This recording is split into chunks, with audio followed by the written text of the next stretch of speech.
Fáilte roimh a hanne. Tá míle fáilte roimh isteach ag an crí an seo sa cultúrlan in nura chalam ciile is mis Lynette Fay, tá lúcháir orm a bheith an seoileh.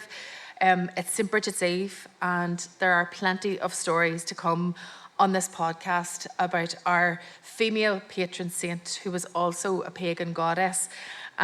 This is the cultural heart of Derry City, Cultalani Chanain, and this is a celebration of the festival Imbolc, which is a big part of the festival or the cultural and musical calendar here in the city.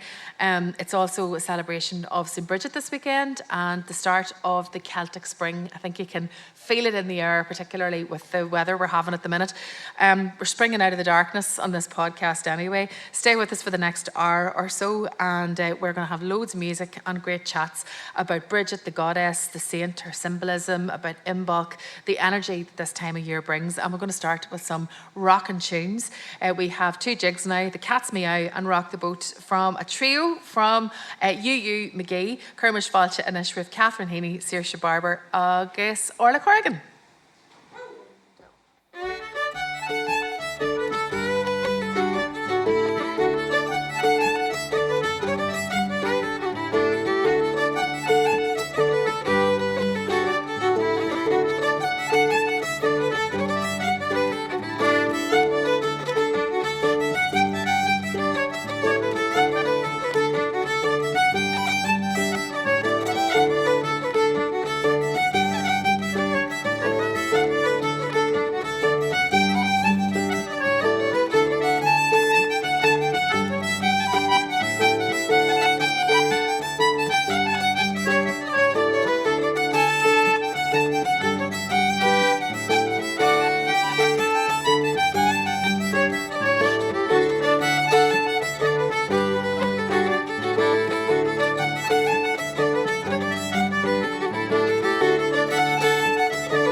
Catherine, Saoirse, agus Orla le túsachar leis an phodchraolta seo class, and we'll hear more from them a wee bit later on. But it'll be counties Derry, Down and Monaghan represented on stage there. Agus mar dúirt mé cleine muid an trúr éis rih Yarú and phodchraolta seo. Music, stories, Irish women doing interesting, intriguing, different things. That's what we're celebrating today as we celebrate St. Bridget and Imbolc. And first chat today, we're going to South Armagh with writer Dara Collins from Drummondtee, Levey Bacht Fadudo. You've fallen in love with Derry as the writer in residence here in Culturland, and you have a gorgeous connection with St. Bridget. Drummondtee is not that far away. For anybody who's not familiar with the area, it's right on the borderlands of South Armagh, not very far from Faughart in County Louth. And that's where the St. Bridget Shrine is. If anybody hasn't been to it, I would highly recommend a visit. Screen Bríde, agus tá cheangail an samúil agad sa leis an scrín sin instú faoú da? Well, dar leis má uncle, agus seo scéaldait. Bhí má cheannathir páirteach agus iad ag Janú an trín sin, so yes, tá muid aonanta mór sa cheantar sin, tá an teilech aonanta mór sa cheantar, agus tá muid aonanta páirteach. Agus ghlacham leis go raibh tú ag an scrín fásta agus gur thug tú cuairtear. Dugann ar bí nach raibh riú, go dé mar a churtha séasar. Tá sé áiseach, tá sé inta ciúin agus móíonn tú go bhfuil tú cineal idir dóin an sin, go háirithe mar tá gap of the North ar an bhóthir sin. So móíonn tú go bhfuil tú idir dóin an sin, agus go bhfuil tú idir an Chrístiacht agus an dóin eile agus tá sé cineal suamhne san, ach tá sé áiseach. Caiim is smuoinú ar níos mó mar tá sé inta tá rud ag an áisteach in sin there. No, sílam go bhfuil chuirsís intachtanta agad ar idir an dá dóin sin, idir atarthú, agus go bhfuil foiinniu ar leith le maithú an fásta, foiinniu an specialta, agus téann sé a bhémórt caithimera. So, idir atarthú luite, tá deis go ar batha cineal mar cheantar mar sin, agus máú tosa an seo go deireadh chalam ceile le freastal ar an ollscoil. An maithíonn tú go comparáidí le déanú idir an dáit? Gan áras tá an cosalachtaí buint le a deisgard ar dwatha agus an cheantar seo a rééis tá muid idir dóin an seo, tá muid inta cencailte leis an deisgart le dúnanáil. Is cinnte go raibh muid a lig in dúnanáil mar riamh agus beidir ag leacu páirt sa phobal an sin ach tá muid an ar gcónaí an seo. So agus an scéal chéarna arás an deisgart ar dwatha, ghlachan páirt rudaí in dún dalgan ach ghlachan páirt in urcantrá fósa. So tá sé inta áisteach tá cineal feibna féinniúlachta a gine sin, but is rud maiche sin, is inspiráide gan áras agus méid scríú a bheith idir híal. Aberlam faoi sin agus an inspiráide thugann si deit ó héamh na scríbnearta? Is bralam sa a bheith ag scríú ó chéamh eile a gcónaí. Nuair is muoineam ar scíal, a spragan me smuoineam ar an taobh eile, mar hampla, smuoineam ar Flann O'Brien agus Blind Boy Book Club. Daoine mar sin a bhíon ag smuoinú ar an taobh eile den scéal. Smuoineann sé ar dús ar an rudbhag agus an sin téann sé níos mó agus níos mó. Agus minic a bhíonn sé ag dul ar bhóthir aisteach, ach ní miste lomsa sin, ní miste lomsa an bhóthir fáda aisteach. Flann O'Brien agus Blind Boy Book Club in éon anna le bhain dara. Dearthann go mbeidh Blind Boy aonta sásta faoi sin. So beidir go teach sin a thuirt dá amaineacht. Táim sa go mbeidh ar go gléinimuid chuide de chud scríbneoachta inis gan bhfuil. Ach ar dús bhí me gur éileoirt leat faoi gré eile de héal ó chéamh na cruthaíochta de tá tú aontach mar scríbneoir sin an fachbhfuil tú an seáil in aniu mar scríbneoir cónaíthach an seo sa Cultarland. Ach tá taobh eile leis an eispras sogad bhí tú sa bhroséil agus bhain tú tríal as an aistrahan. Cé mar bhí an taispras sin a bheith a chonaí sa bhroséil? Bhí sé inta difriú gan áras.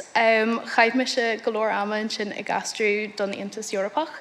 Ach ar an drochar bhí sé inta diarrhea, inta trom agus ní raibh sé orannach dom sa marthaine. Tá go leor brú a gceist le sin nóhfuil? Gan áras. Ag gastrú ar an spata ar an foiinte mar sin? Gan áras agus tá na hábhar inta trom agus diarrhea agus níor wahí meise go raibh sé orannach domsa go raibh mention cineal faoi bhrú agus nach raibh me ag buint úsáid as mention mar ceart mar scríbnóir mar hampla. So bhíon spáistí áirt. Agus seo tú arás den ar a chalam ceile. So thoca le gáil áitribe ar dóin dearthainn in sin gotí go dánig tú arás go deireadh? Hitmuid an rá an seo hitmuid an rá le deire tá sé go hálín seo agus tá muintir an seo go chéintach, einta cardúil, a rééis támuid ar an dáhéamh den saoil agus an dóin, idir cineal chóirle faoi achanrud, but ní miste lomsa sin, tá cineal tá an cultúr cosal le deisgart ar dwatha an seo nura Tá sé intíon mai. Well, tú compardach ar de hain só agus ag scríú leat agus tá písa ar leith scrífa agat don ócáid seo aniu agus muidir cealú imbach tú sanhearí ceiltí agus ní Bríd sú instú fan písa a scrífa agat. So, seo letter scrífa ó na péis na capáil nó God's Horses i Merle na bulb sin tá sé dú le lína oriste nó buí orthú le grúig na cin sin. So, tá siad ag deanú garin faoi na dalí ufasacha builethe i bre atá acu tá siad ag scríú a letter seo heag dia. Agus tá sé dul heag fibe a trí atá acu agus sin neamh onanas. Síle muid nach bhfuil sé chomh go bhfuir na bethe Bríd mar chosantóir. Cá bhfuil ar gosantóir. Rinn seo maithas an dóin don íha phoblaí duna bethe. Ba chóir caithú go chomh le gach neamh sa dúile. Chur muid an liste seo leanas le chéile den na níomh a chéile muid gur féidir leat a chur ar umar cíocht trí a chorú agus na chachuaní sin a chur fáil dar gasint. Níomh luí na neantarnaí crappi, níomh fiacre na níní a bhfuil dír galar orthú, níomh eglidius na scíandóirí, níomh marís na rúmneoirí, níomh chuna na man líochain tá dí a báis ar an opair sin inis. Ní vítas na rócholatóirí, níl seo in leiscail aniu le gúchan cléiste in neachtócha. Tá quintíria an cholfií, níomh ceach ardwatha is at neachréachach seo. De réir sin is féidir leat na tascanna seo a chéanú don níomh dú de na gasanna gan dóchas, mar is gasanna gan dóchas iad teanna. Chun ar gosint a leagan ar na níomh seo leanas. Níomh Monica na maithrithe le poistí a chur an dímar orthú, ní Joseph de Cupertino na scullery, níomh Joseph na néine atá ag lorg tí, is dóilí siúda a bhaint de gáhar nó teach ail a rích gearchéim tííochta. Níomh Adelaide na néine le faibanna acu le múntir a géile. Tá muid ag dúil le scéile a ail uait agus réiteach a bhaint amach idirín, le más do féisina capáil. Eight mai Dara. Fair way. Glachan sin arás mé ag an scoil agus na níomhanna éagsala agus an chuirsís aonta bacht teanta agad sin ar thuú le agus cé a thug bhfuil taiisiad nánimas a thug a thuirt dúin gur mí maigad Dara Collins. Tuaigh ceáilenis agus tá grúpa ó All Access Trad lean chuirmuid bhailte anis raibh saoirse aráslan agus Josie agus Amanda. Réileh.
Saoirse agus Josie an sin am ceáil agus Amanda Koser ó All Access Trad Lynn ar Arden. So, Josie, All Access Trad, devised by you. You're a music therapist and fiddle player.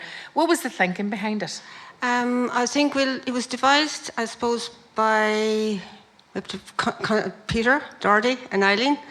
came up with the idea in collaboration with I suppose, myself and Amanda. And it was actually 10 years, we're just working this out today, it was actually started in 2015. So it's a really good time to have this chat about it. And I'll never forget that day, Peter and myself, we went to Knockavoe School. I met in the car park, we went in, we met Katrina Morgan, and this was the start of it. And it was like, and Katrina was just so welcoming to us in there, and it was just great to see a few months later, the kids in that class come in here to participate in a group activity with the children from Ordnashee. And that was the start of it. So I'll always remember that visit to that school. So initially, what I'm understanding from what you're saying is it started off as like a cross-community project to get kids from all backgrounds into traditional music or experience in traditional music, and possibly who hadn't had the opportunity to experience it thus far. I like to use the term traditional arts, and I have to tell I'm very lucky to know Gary Hastings very well, and that book with Fife with Drum was great for me to find those common tunes across the traditions here in Northern Ireland. And it started very much as a cross-community project where I looked at these tunes and we created arrangements or ways of playing them using colours, using coloured notes, using percussion. And then Amanda will talk about her input, because I mean she comes from another background to make this grow and grow and grow over the years. So that was a big starting point. Yeah. I'll bring Amanda in a minute, but I just wanted to ask you, to go back to Gary Hastings' book with Fife and Drum, and that breaking down the differences to recognise that you have more in common than you have that divides you. Absolutely. What's it like whenever the penny drops with people and you see that penny dropping with them? I have in my own private practice as a teacher and music therapist, I have children from cross-community backgrounds, and I have a young lad who's now playing to whistle. It just breaks down, it's great, and he sees his peers playing to whistle and the competition kicks in. I want to play to whistle as well. And last year at the All-Ireland Fly, he just arrived playing a tin whistle. And I'm like, I've been teaching him coloured keyboard for 6 years, and he decided, no, I'm going to play tin whistle and be like my peers. So it breaks down beautifully because there's something more important. There's something about meeting and playing with your peers. There's something about building your self-esteem. How can I play and interact with my peers? I'm going to play the instrument that I know. And we had 3 tin whistles playing together at the All-Ireland Fla last year. And they also performed at Dublin Troutfest last weekend. So it's beautiful just to see these barriers breaking down. They're developing self-esteem, self-confidence, and they're interacting and socialising with their peers. Brilliant. It's just a win-win situation. Absolutely, yeah. Amanda, I can see you nodding along with everything that Josie's saying there. And Josie mentioned you come from a completely different background, musical background. Oh, yes. Brass instruments are your thing? Brass and woodwind are both my specialties, and so my background's kind of twofold. It's music education, pedagogy, and performance, and then I have the community building through music making. And why did you want to get involved in All Access Trad? I was already involved with a project here called Music Bridge, and we were looking at working in a variety of communities and using music as that social bonding element. And when Josie and I were speaking about what she was looking at with All Access Trad, I thought we could easily apply a lot of these techniques within activities and look at how we respond to each other in a more human way as opposed to like all the things that divide us. Yeah, and Josie very eloquently told us about how social divisions have been broken down through involvement in music, but you do more than that now. This has evolved into something a whole lot more, where you are helping children who are neurodivergent to come to music and communicate through music and finding a place for themselves. Oh, exactly. It started within the schools, like Knockavoe and Ordnashee, and then it expanded into St. Bridget's Autistic Unit. And being able to express yourself non-verbally can be quite difficult at times. So finding music, whether it's instruments or humming or even that response to music, allowed us to find a whole other language when working with music. And that whole other language, what's it like to see a child respond in that way and find that space for themselves that they haven't been able to find before? You see this light go on, and the smile and the laughter, but also that need to interact with someone else, because you've become a place of safety and you've become a place of trust. And the bonds that are immediate that happen then, it's just like, I absolutely love that, watching that happen. Yeah, and Josie, it's bound to have a ripple effect, not only on the child, on you, obviously, from the way you're describing it, but you must see the reaction from parents and teachers as well. Absolutely. I had, as I say, a young lad did his first interview at Dublin Trad Fest last week, and this is a child who would normally really struggle to just get the words out. And the parents were just, overawed to see how their son had the confidence, now to get up there and answer questions and do an interview. To see that, he's now found his voice, his vocal voice, as well as his musical voice. So it's huge, it gives hope to a lot of more parents that this music is that, that opens that gate to, as Amanda mentioned, the non-verbal communication through how we play and interact with each other. But it can lead to, verbal.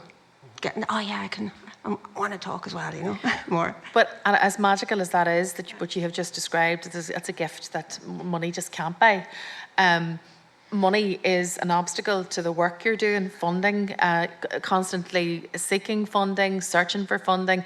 How does that affect you when you're trying to do this work, Amanda, when you understand the benefit and the worth of what you're doing and you're trying just to get other people to buy into that? It's when you're filling out all the funding applications, you're looking at how do I pour this into a format that they're going to understand, respect, and fund. And you're also living on this edge that if you don't get the funding in 6 months or 1 year, all of that work and those connections and bonds you've built might get lost. And you feel like you're leaving that group in the lurch because they've learned to rely on you. So that need to keep pushing and looking for more funding becomes this drive that you just go, go, go, go.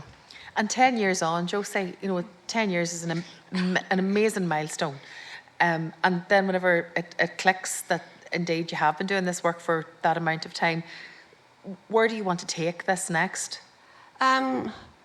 We've moved to working with more the young adults. That's a group of people that can be sort of left out when they leave the structures of school and move into the real world, and there's day centres they can go to and that. But there's an area there that Amanda and myself, when we came at Access Trad this year, we were doing our workshops with those client groups, people who are attending day centres, and it was amazing just to see how important it is for them to be able to use music as a tool to help them socially interact. So that's we're filling that gap as best, at the moment. So that's where we're moving it. Thanks very much for explaining the work that you do so brilliantly and eloquently. And Amanda, if anybody listening to this podcast today, watching a clip online, how can they get in touch with you if they think that your services, All Access Trad, might help them or help someone they know? I'm based here in Coulterland, so if they want to pop in, grab a cup of coffee, we can sit and have a lovely chat, or send me an email or WhatsApp, anything. I'm always happy to have conversations around this and bring people in. Always available. But lovely to chat to you all. And Josie, you're going to play another set of tunes for us now. We're going to play. We're just going to play 2 polkas because they love polkas. They get great fun, and we could tell you stories about them. But Saoirse is shadowing me at the moment, wanting to be another music therapist. So we're working together, and don't they? They love polkas. So we're going to play the Kerry polka and another one after it. Lovely. Get everybody up dancing. Yeah, feel free. Have a dance. We have an audience here with us in Creative Cultureland.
Josie, August Saoirse, August Amanda, Cúr Míle Maigah, John Womacha. Saoirse's going to be back with us a little later on. We'll hear more about her ambitions in music therapy as well.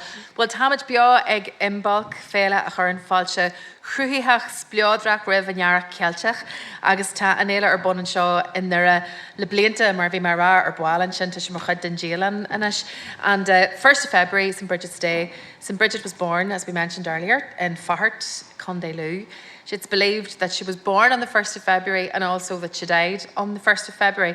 And again, back to what Dara was saying earlier on about St. Bridget existing between the two worlds. And while the date St. Bridget's Day is in the Christian calendar, it also celebrates a pagan goddess, Bríde, or Bríd as she was known, of pre-Christian Ireland.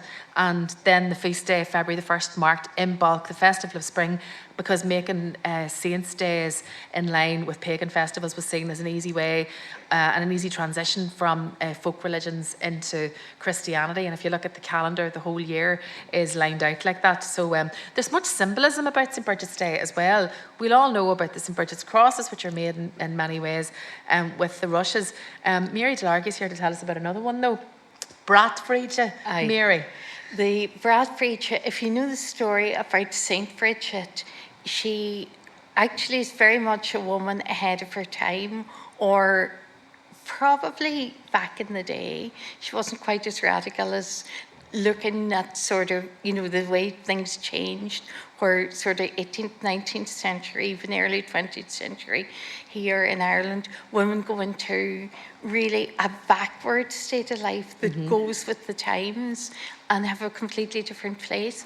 But Bridget is a woman ahead of her time in that she wants to set up a convent, and she's one of the earlier saints in Ireland, so convents weren't a big thing.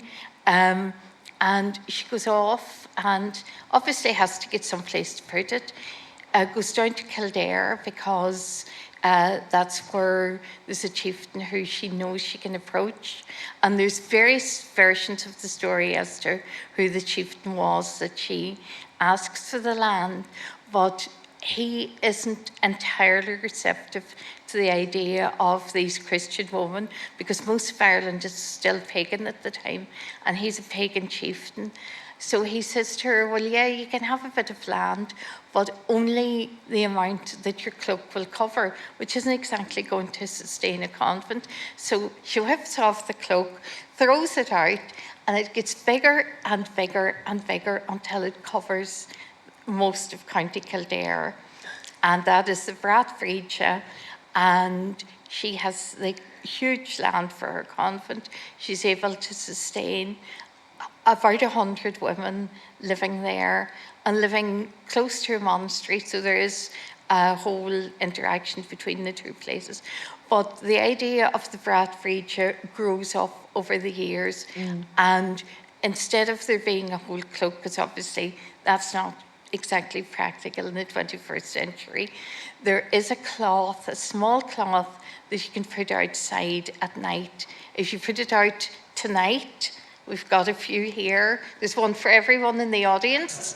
And if you put out your Brat Bríde on your windowsill, as Bridget passes your house tonight, you'll also have your cross up and you'll have your Brat Bríde out, and she will touch it on the way past. And you then have the blessing, Brat Bríde ort agus de chomh, the cloak of Bridget on you and all that you care for. And it's a protection originally both for your family and your cattle, but since very few of us in Derry have cattle now, it protects against a number of illnesses. And if only we'd had that out in time, we might never have had the COVID plague that we had. A few things like that, but it's a nice idea. The other thing which I love about Bridget is when I was at school, we were brought up with the idea of Bridge as a orainn Gael, the Mary of the Irish, and we prayed every day in our Irish class that Bridget would make us fluent in the Irish language. So hopefully that idea will continue being here in the Culturland. Yeah. It's great to see the growth of the Irish language in the city and beyond. So. Yeah, I think you've just touched on something there, Mary, with the an Gaelic August Neve Bríd, because the idea of celebrating St. Bridget's Day even 10 years ago wouldn't have been entertained at all. And look where we are now, where this woman, and as you've described her, you know, she was incredible. And you've only scratched the surface with some of the stories about her. We're going to hear some more later on as well. Yeah. And that all being celebrated is just magnificent, isn't it? Yeah, the idea that a female saint could be celebrated, and both as a saint and as a goddess. I think, as you say, even 10 years ago, we wouldn't have imagined that kind of thing could happen. The fact that the south of Ireland has it as a public holiday now, I mean, that to me is incredible. The whole idea around celebrating that is just, it just shows, I think, how far we've come, how much more aware we are now of the different lives, and it touches very much on what Dara was talking about earlier, the two worlds coming together, a spiritual world as well as the physical world, and a Christian and a pagan world coming together. Everything joins together and makes a sort of a more perfect place for us. Absolutely, Mary. And also it's great to see the St. Bridget's Day being embraced as a celebration of Irish women throughout the island and further afield as well. Mar dúirt Mary and sin to Brunton is again and shod ahananya.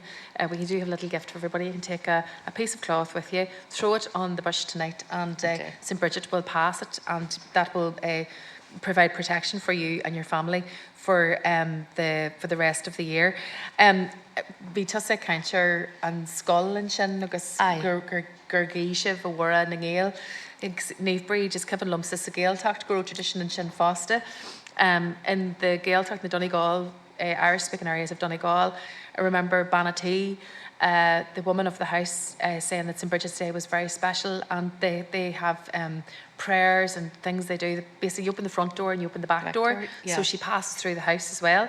And then you say this little, I don't know if it's a prayer, if it's a rhyme, but it's Gogi orainn lunya, Fascally Warsulia, Agus Ligagi Shat Bridge Vanny. So go down on your knees, open your eyes, and let in blessed Bridge. So the overriding message here is that she is a protector. That's right. Yeah, and she's protecting us and watching over us all. So brilliant to celebrate St. Bridget with you today, and Mary. And I can still remember the wee prayer we had at school. A bhríd war in a gale, Codshi Lynn and Gaeliga a Lord open plastic as the Lord Turhane. And we would have said that every day in the class, and hopefully our Irish was blessed by Bridget. Yeah, Mar Darnoya, Cantor Dukish of and Neve Bridge Fostic as Gaelic of Lord Checky and Thompson. Mary Largy gur míle maigat as the Fhéile and you agus na scéalta sin a rintlian. And loads of stories about St. Bridget's, because apparently as well she liked a beer or two. What do you think of that? Some woman, just when you thought she couldn't get any better. Yeah, she loved beer as well. Apparently she brewed beer, she served it, she gave it away.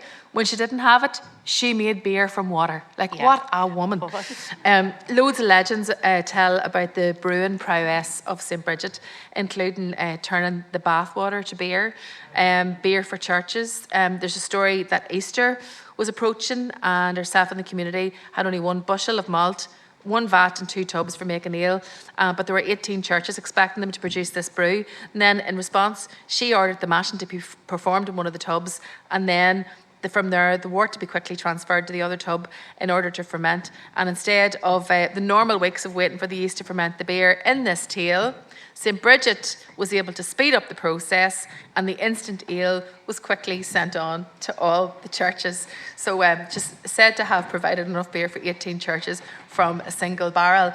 Now, I have a woman looking at me on the couch here in awe, thinking, how long did it take her to do that? And what did she do? And how much beer did she deliver? Because Martina Rogers is co-owner of Northbound Brewery. Yes. And you're thinking, no way did that happen, because that's impossible. I think anything was possible for St. Bridget. Oh, good answer. Good answer. You know, as Mary said, she was a marvellous woman. She was ahead of her time. She could turn her hand to anything, whether it was faith-related, beer related. Where I'm originally from, in Fermanagh, on the shores of Loch Melvin, there's a unique Gillaroo trout there that can't be found anywhere else in the world. It's in Gillaroo, the red lad, I think that is translated as. So St. Bridget was walking through Garrison in the 5th, 6th century, or the 6th, 7th century, and she was offered chicken on a Friday. And she said, to hell with that, and threw the chicken into the loch. It became the Gillaroo. And that particular trout has a gizzard, and you only get a gizzard in the chicken. Oh my goodness, what a story. Oh my gosh. So that's a story I was brought up on long before I knew about beer, Lynette. No, but in truth, if you catch a Gillaroo, it's a lovely golden bellied golden red bellied fish that it has a gizzard. That is fantastic. Yeah. So were you aware, before you started up this brewery, were you aware of any of these stories about St. Bridget and beer? No, I wasn't aware, and I think it's when we became more interested in beer from a less consumption, more business perspective, we found out lots of different stories about Bridget and how she is a patron saint of beer.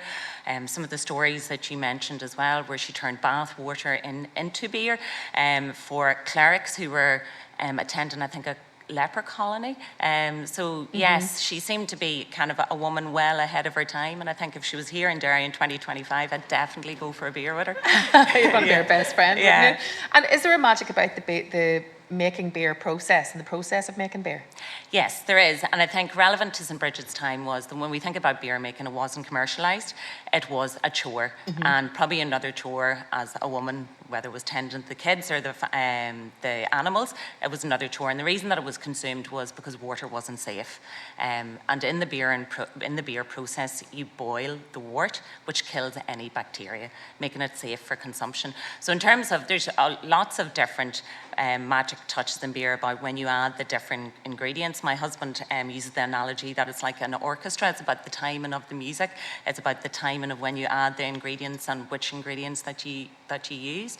For us, we only use 4 ingredients: water, malt, hops, and yeast. And we're proud of what we've been doing for the last decade.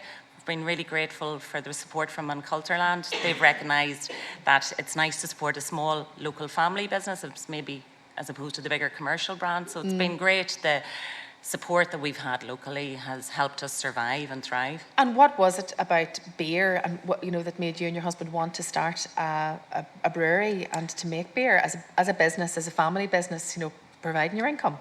It's a really, really good question. We lived in Australia for 8 years, and David, my husband, worked with a brewery there called Tui's, which all backpackers seem to consume.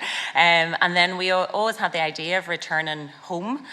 David is from Glasgow, I'm from Fermanagh, as I mentioned, so we just thought Derry would be a great place to come to with our young family and start a brewery. Get the map out and just pick somewhere, and you picked Derry. Yeah. Bang, let's go there. Yeah, so there was Derry, there was Enniskillen, there was Belfast, there was Dublin.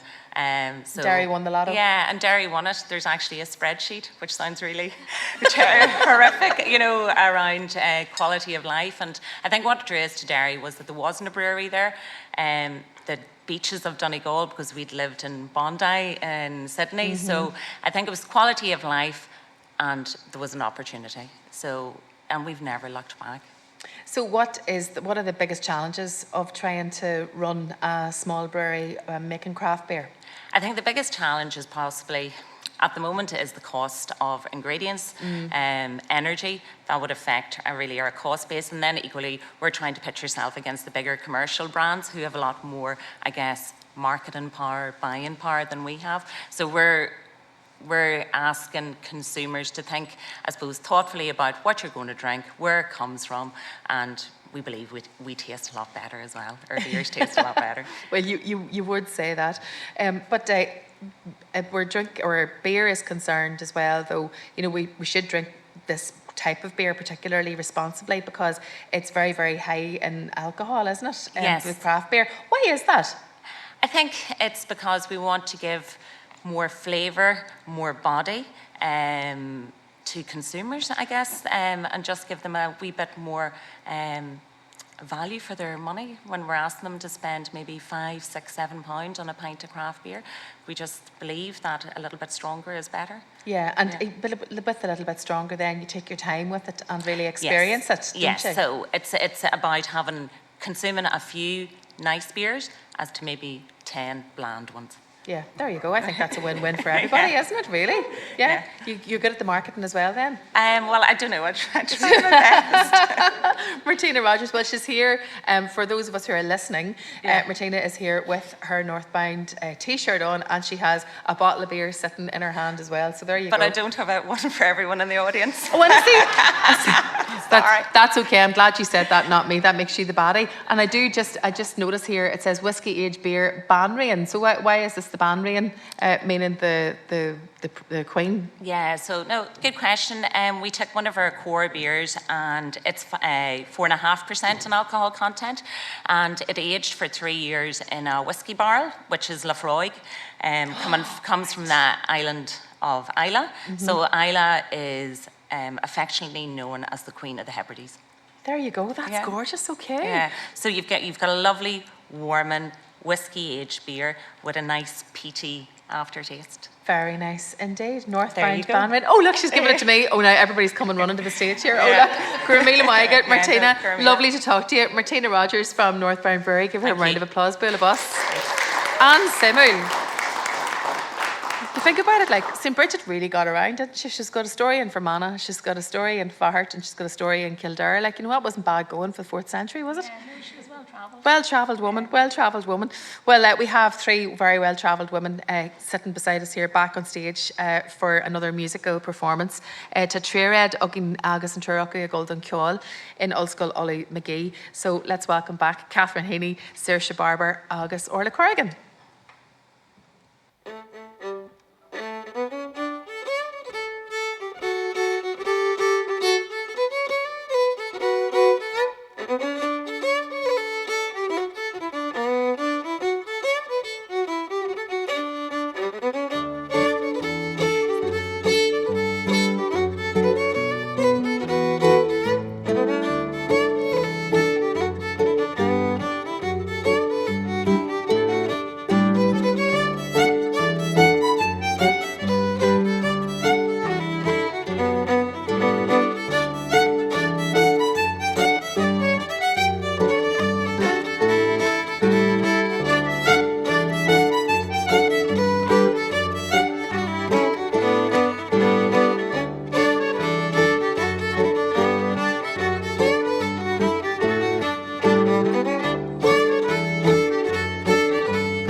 just tell anybody who's listening that it is just approaching 10 to 1 in the afternoon, and these three women here sitting on stage are just like, they're rocking out the tunes at 11 o'clock at night and loving every single moment of it.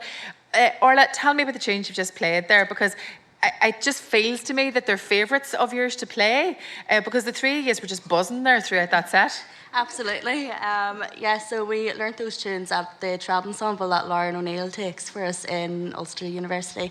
So the first one was a Strathspey called A Tune Back for Andrea by Liz Carroll, a favourite of mine anyways. And then we had Distant Colours by Nuala Kennedy from Dundalk, a flute player. And the last one was The Boys of Tulla. Absolutely class. It was the groove and the beat changes and everything was just so obvious that you were really enjoying the vibe. So, Catherine, you're all studying music up in Magee. What attracted you to this degree particularly, and to come and to have your university experience here in Derry, given that you are a Derry girl from the county? Yeah, well, I've always just loved music and I've always wanted to do a career in it, so I want to do teaching. So I thought this would be the perfect one for me, and there's so many opportunities in Derry. And how has that worked out for you? You know, what opportunities have opened up for you? Perfect. Well, we actually have all travelled to China through the university. So we went this year and last year. So that was just amazing. Wouldn't have got that opportunity anywhere else. So I think it's amazing because when you imagine traditional music, you wouldn't think that it's going to open doors and travel like that for you. Yeah, definitely. And yet you see a whole, literally another world where it's embraced in such a receptive way. Yeah, it was so good because we got to learn about all the different cultures, and then we were like collabing the Chinese music and our Irish music together, so it was great. There you go, and so it begins, where you realise that it all just blossoms out like this. Yeah, exactly. Saoirse, you're from Newcastle, County Down.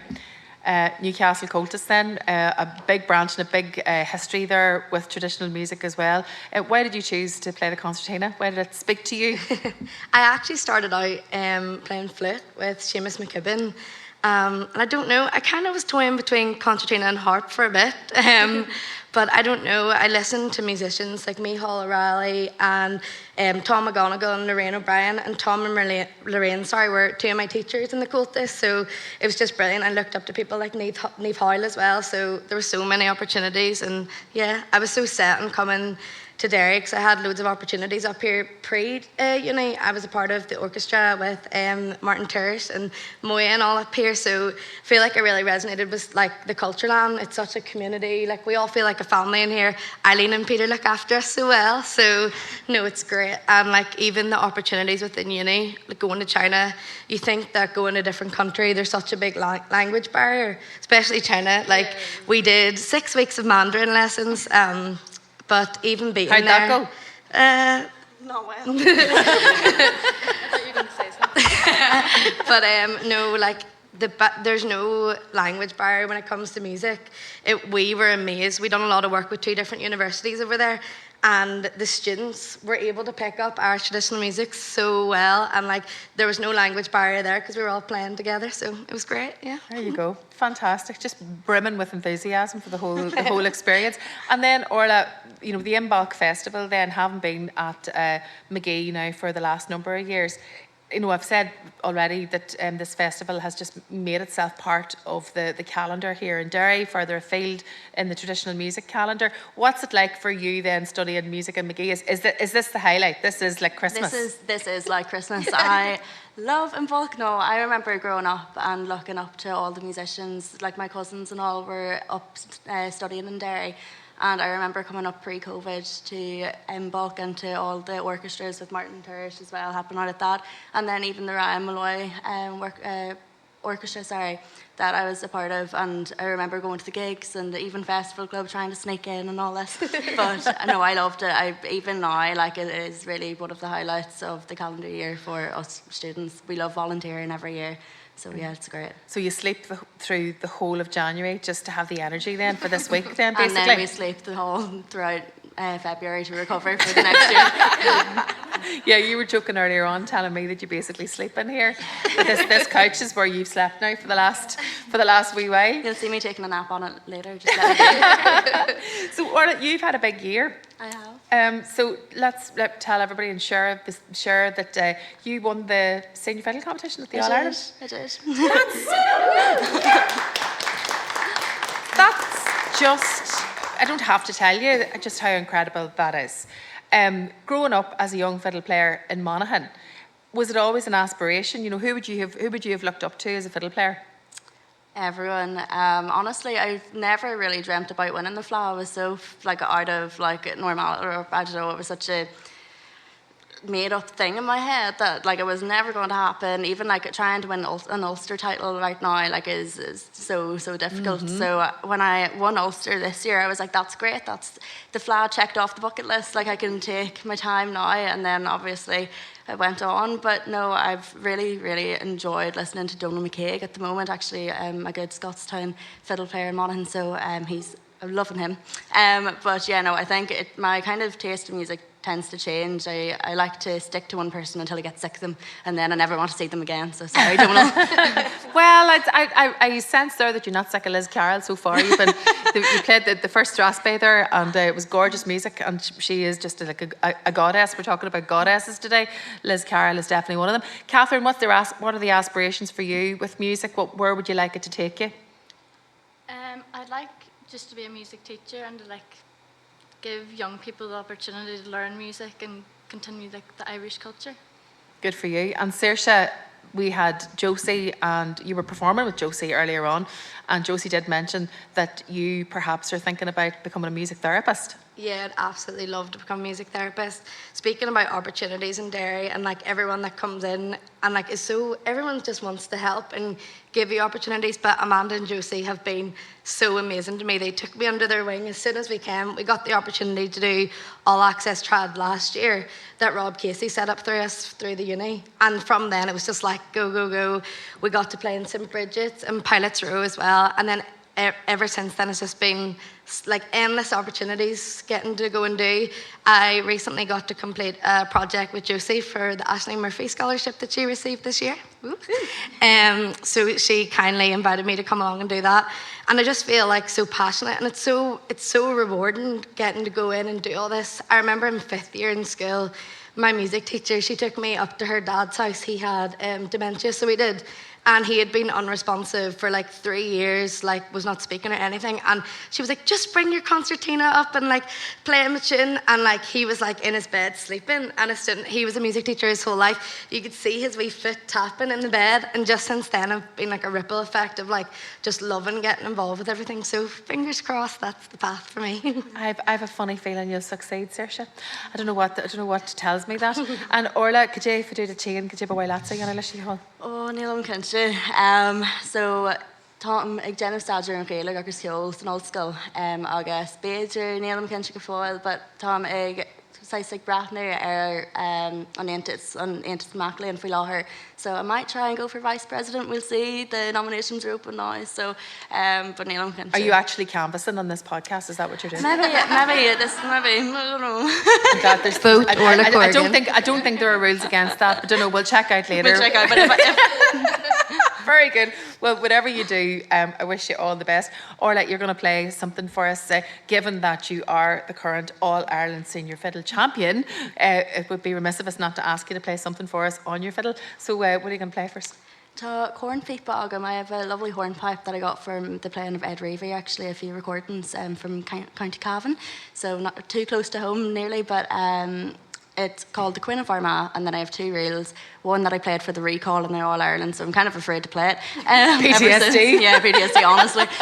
Called Johnny Harlings, and then we're going to finish up with Miss Monaghan's, because why not? Well, she is Miss Monaghan. Orla Corrigan, Gurmaigat.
Firmly showcasing the credentials of an All-Ireland champion, I would say. That was absolutely fantastic. Orla Corrigan as Bala Winyahan Gur Mila Moigat, August Mila Buhis La Saoirse, August Catherine Foster. That was superb. Loved every minute of that. Thank you so much. We're nearly at the end of our podcast and we could sit here, literally could sit here all day. Just bring the tea and maybe later on bring the wine and we'll just sit and we'll have the chats. Maya Sweeney's with me now. Maya, you've been involved with Imbolc for many years now. So what does this festival and this time of year mean to you? Oh, like everything. I think it's kind of like what the girls were saying. Like I went to University of Magee as well and studied music. So the same type of journey that the girls have been on, where you're studying and then you hear about the festival being on, and obviously you want to kind of just throw everything at it, like getting in, volunteering, working at events and stuff, and just it's such a blast. And there's so many memories. Like, you know, when I think about my time at university, I don't really think that much about like my studies. A lot of them, my most favourite memories are here at the festival. So, but the other side of it as well is that seeing the workings of a festival. If you're a musician, it's one thing to go in and get involved and performing. But the organisational side of it, facilitating things, that's a brilliant experience as well. Yeah, no, definitely. I suppose maybe when I started, when I was thinking about getting into a career in music, I didn't really think too much about this whole like festival and administration side. And from working here at the festival, I got so many opportunities and realised like, oh, I kind of like doing this. And then ended up kind of getting drafted into a couple other festivals. Throughout the north. You don't know where this is going to lead, and all the experience kind of builds up, and then it could indeed play a big part in the path that you take in life. Yeah. So in terms of the festival, we've heard a lot of the traditional music showcased, but there's another side to it as well. There's a lot of alternative music in this festival as well. Yeah, so I think what Peter has done really well at the festival in terms of programming, I suppose it is like an international music festival, so as well as showcasing a lot of Irish traditional music, which is like so important obviously to the festival and in Derry. He showcases a lot of other music. So for this week, for example, on Monday we had the chorus trio from Belfast, so really amazing kind of trad infused free improvisation performance, along with Joseph Layton, who is just an amazing jazzer here from Derry. And then, bits of kind of singer-songwritery folks as well. So last night we had an event on, which is just entitled Imbolc Unsigned, which was kind of running before I got involved with the festival. But kind of when I came on, I said to Eileen, I was like, please let me do this one. I love, just kind of like the whole independent music and, kind of bands that are coming out of Derry are unbelievable. There's so much talent here. So, so this event happened last night. So it was a lot of really varied styles of music between rock, folk, kind of, I suppose, maybe like traddy, rocky vibes. I'm trying to describe skull here. So there's a couple of other loads of acts we were performing last night, and it was it's great. It's a really fab opportunity, I think, as well, to showcase bands in a setting like this in a really nice venue. So I'd say you did a difficult job there trying to programme that and also be limited to just having a few bands on stage. Yeah. Absolutely, definitely. I would say so. I don't envy your task. So there's festival vibe in general. What have we got to look forward to at the weekend? Festival Club has been mentioned a few times. Yes, it's what everybody looks forward to, I think, especially the folks that are working at the festival. Once you get to the festival, you'll be like, I'm nearly there. So you get to kind of like let your hair down, have a good time. Tonight, I'm playing actually. I'm playing this evening with Archie Churchill-Moss, an amazing accordion player from Glastonbury. So we have a duo and an EP coming out in the near future, hopefully. So we're doing kind of like a double bill concert with Conor Mallon and his band, which will be incredible. Conor's just been on a huge tour of the States, and I'm looking at someone in the crowd who's nodding, being like, yes, you're right. And then on Saturday we have the Niall Hanna, Damien McKee big band, which will be incredible. I saw them at Belfast Trad Fest actually in the summertime, and they were just amazing, so I can't wait to see them here as well. There you go, so many highlights, so much to look forward to. And we now, to end this podcast, the only man who has managed to make it on stage, like Adam McGinley. Really blessed are you amongst women today? I do feel blessed. You do feel blessed? It was a pleasure to sit down there and watch it. Be part of this as well. So your band's called the Corner Shop Prophets? Yes. What a name. Class. Love it. So what are you going to play for us today to play us out? I'm going to play Bomb Squad. Bomb Squad. So this is Adam McGinley playing Bomb Squad, playing us out of this in bulk broadcast from an Cree sa Culturland and seo Grílar Cahargura. Gur míle maiga bhlegus a bheith an seolinn to look fechna intach as our gore.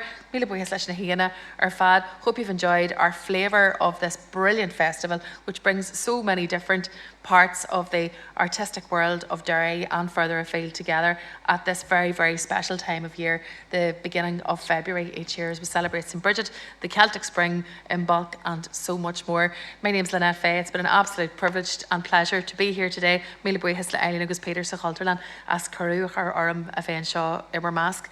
Adam, take it away.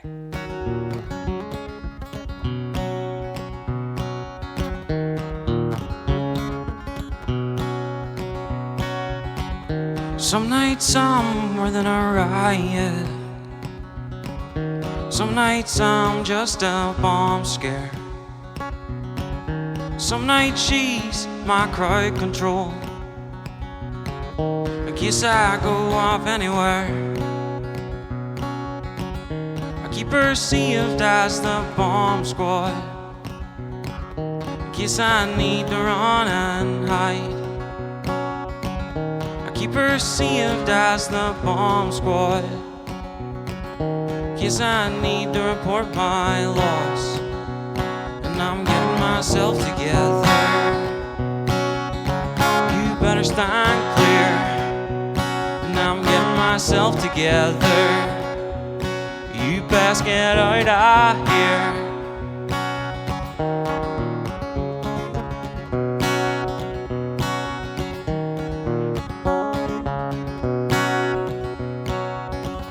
Some nights she's just an outlaw.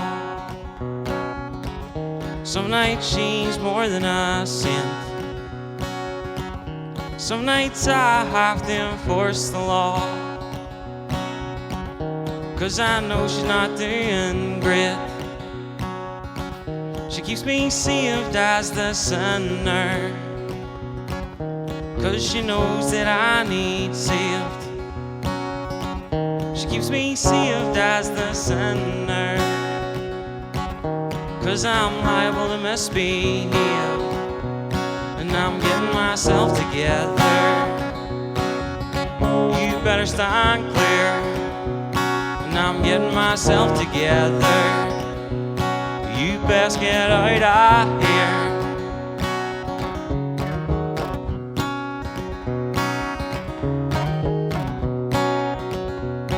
There's so much still between L4 and 5, and I hope this isn't real, and I hope we get out alive, 'cause I'm getting myself together. You better stand clear, and I'm getting myself together. You best get out of here.